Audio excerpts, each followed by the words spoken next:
നമുക്കൊക്കെ അയൽവാസികളുണ്ട്.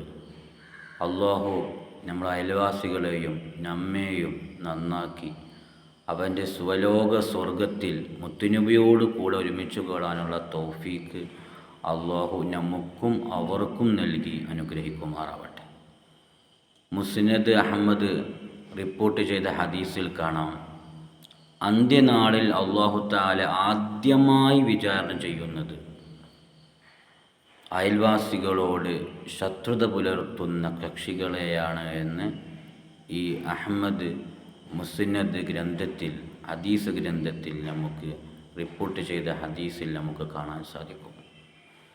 അതുകൊണ്ട് തന്നെ അയൽവാസികളോട് സ്നേഹത്തിലും സന്തോഷത്തിലുമാണ് നമ്മൾ പെരുമാറേണ്ടത്. ചിലപ്പോൾ അയൽവാസിയുടെ വീട്ടിൽ നിന്ന്, അവരുടെ മരത്തിൽ നിന്ന് ഇലകൾ നമ്മുടെ വീടിൻ്റെ മുറ്റത്തേക്ക് വീണേക്കാം.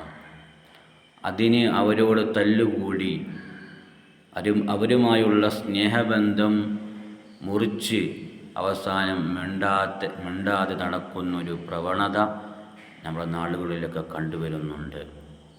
അതുപോലെ തന്നെ ചില അയൽവാസികൾ അവരുടെ മ്ലേച്ഛമായ വസ്തുക്കളും അതുപോലെ തന്നെ ദുർഗന്ധം വമിക്കുന്ന വസ്തുക്കളുമെല്ലാം അയൽവാസിയുടെ മുറ്റത്തേക്കോ അല്ലെങ്കിൽ അവരുടെ പറമ്പിലേക്ക് ഇടുന്ന സ്വഭാവം ചില അയൽവാസികൾക്കുണ്ട്.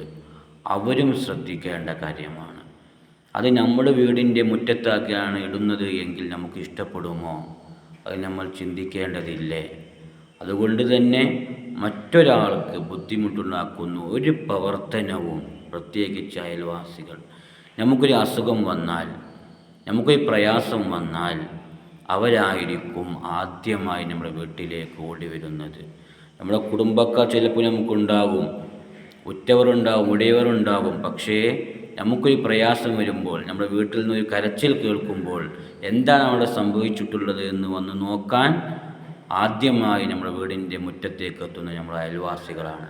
ആ അയൽവാസികളോട് ഈ രൂപത്തിൽ നമ്മൾ ശത്രുത പുലർത്തിക്കൊണ്ട് അവരുടെ മുറ്റത്തേക്ക് ഇലയിട്ടുകൊണ്ട് അല്ലെങ്കിൽ മ്ലേച്ഛമായ വസ്തുക്കൾ ഇട്ടുകൊണ്ട് അവരെ ബുദ്ധിമുട്ടിച്ചാൽ അവർ പിന്നെ നമ്മുടെ വീട്ടിലേക്ക് കടന്നു വരുമോ?